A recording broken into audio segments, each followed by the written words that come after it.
नमस्कार। हम सब अपनी जिंदगी में, अपने रिश्तों में एक हार्मनी, एक तालमेल चाहते हैं, है ना? एक ऐसा सुकून जहां सब कुछ बिल्कुल सही लगे।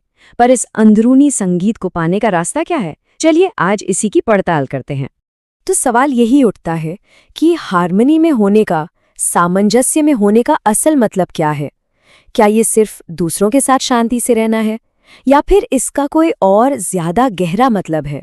भारतीय सोच में सामंजस्य या तालमेल का मतलब सिर्फ बाहरी दुनिया से नहीं है, बल्कि खुद अपने अंदर भी है।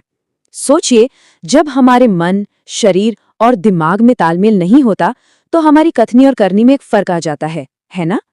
सच्चा सामंजस्य तो तब होता है जब हमारा अंदर का और बाहर का जगत दोनों एक ही सुर में हो। और इस अंदरूनी तालमेल को समझने के लिए हमें सबसे पहले उसकी जड़ तक जाना होगा, और वो जड़ है हमारी अपनी पर्सनालिटी। ये जो शब्द है ना, पर्सनालिटी, ये लैटिन शब्द पर्सोना से आया है, जिसका मतलब होता है मुखौटा। ये हमारे विचारों, हमारी भावनाओं और हमारे बर्ताव का एक अनोखा और हमेशा बदलने वाला संगठन है, जो हम दुनिया को दिखाते हैं। पर सवाल ये है कि इस मुखौटे के पीछे क्या है? देखिए, हमारी पर्सनालिटी जो है ना, वो नेचर और नर्चर, यानी हमारी प्रकृति और परवरिश का एक बहुत ही कॉम्प्लेक्स मिक्सचर है। जैसा कि ये इमेज दिखा रही है, हमारी पर्सनालिटी को बायोलॉजिकल और सोशल दोनों ही चीजें आकार देती हैं। एक तरफ हमारा नर्वस सिस्टम, हमारी बुद्धि और शरीर है, तो दूसरी तरफ हमारा परिवार, हमारे दोस्त और हमारा कल्चर। ये सब मिलकर हमें वो बनाते हैं जो हम हैं। कोई एक चीज अकेले काम नहीं करती, ये सब एक दूसरे से जुड़े हुए हैं। सालों से, सदियों से साइकोलॉजिस्ट्स हमारी इस अंदर की दुनिया का एक तरह से नक्शा बनाने की कोशिश कर रहे हैं, ताकि हम ये समझ सकें कि हम जैसा सोचते हैं वैसा क्यों सोचते हैं, और जैसा करते हैं वैसा क्यों करते हैं। इसकी सबसे मशहूर शुरुआत की सिगमंड फ्रॉइड ने। उन्होंने हमारे मन को 3 हिस्सों में देखा। पहला है इड, जो हमारी बेसिक इच्छाओं का घर है। दूसरा है ईगो, जो असल दुनिया से तालमेल बिठाता है। और तीसरा है सुपर ईगो, जो हमारी नैतिकता का गार्ड है, मतलब हमारी सही गलत की समझ।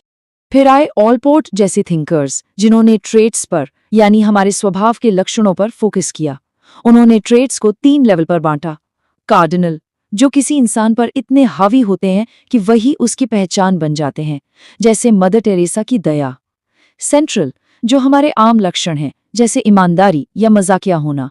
और सेकेंडरी, जो सिर्फ कुछ खास सिचुएशन में ही दिखते हैं, जैसे स्टेज पर घबराना। और फिर आइजेंक ने इस आइडिया को और आगे बढ़ाया। उन्होंने कहा कि हमारे जो मेन पर्सनालिटी डायमेंशंस हैं, जैसे कोई इंट्रोवर्ट है या एक्सट्रोवर्ट, इसका एक बायोलॉजिकल बेसिस होता है, जो हमारे नर्वस सिस्टम से जुड़ा है। अब इन सब पुरानी थ्योरीज से हम एक बहुत बड़ी छलांग लगा चुके हैं। आज के ज़माने में आर्टिफिशियल इंटेलिजेंस यानी एआई हमारी भाषा से, हमारे लिखे हुए शब्दों से सीधे हमारी पर्सनालिटी को पढ़ना सीख रही है। आप देखिए, ये स्लाइड कितनी दिलचस्प बात बताती है। पुराने मॉडल हमें बस एक लेबल दे देते थे, जैसे कि कोई सहमत है या असहमत। लेकिन एआई हमें एक स्केल देता है, जैसे कि एग्रीएबलनेस 0.47। इससे हमें पर्सनालिटी की ज्यादा बारीक और सटीक समझ मिलती है, बजाय इसके कि हमें सिर्फ एक बक्से में बंद कर दिया जाए। तो वेस्टर्न साइकोलॉजी के इस एनालिटिकल नजरिए से हटकर चलिए अब हम पूरब की ओर देखते हैं, प्राचीन भारतीय दर्शन की ओर, जो हार्मनी के लिए एक बिल्कुल अलग रास्ता दिखाता है।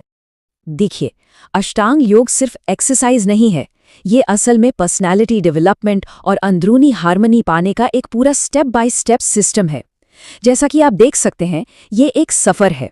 ये यम और नियम जैसे नैतिक अनुशासन से शुरू होता है और हमें आसन और प्राणायाम के जरिए ध्यान और समाधि की गहरी अवस्थाओं तक ले जाता है, जहां मन पूरी तरह से शांत और फोकस्ड हो जाता है।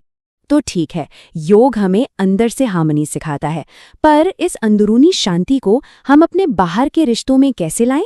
इसके लिए अब बात करते हैं कुछ प्रैक्टिकल स्किल्स की, रोजमर्रा की जिंदगी में दूसरों के साथ तालमेल बनाने के लिए। दूसरों के साथ तालमेल बिठाने के लिए ना हमें एक जासूस बनना पड़ता है, लेकिन अच्छे इरादों वाला जासूस। ये सिर्फ सुनना नहीं है, बल्कि उनकी पूरी कहानी को समझना है।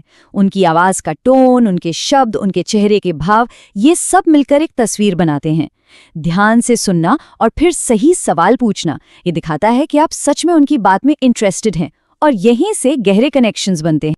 एक संघर्षपूर्ण रिश्ते को ठीक करने के लिए केवल एक व्यक्ति की आवश्यकता होती है। सोचिए जरा इस बारे में, ये कितना पावरफुल आइडिया है।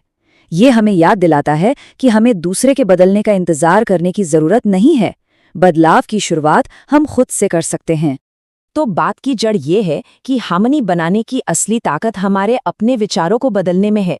जब हम दूसरों के लिए नेगेटिव सोच को छोड़कर पॉजिटिव और प्योर विचार रखना शुरू करते हैं तो हमारी वाइब्रेशंस उन तक पहुंचती हैं और झगड़ा खत्म होने लगता है। शुरुआत हमेशा हमसे होती है। तो हमने एक तरफ प्राचीन ज्ञान को देखा, दूसरी तरफ मॉडर्न टेक्नोलॉजी को। अब सवाल ये है कि हमारे सेल्फ का, हमारे व्यक्तित्व का भविष्य क्या है।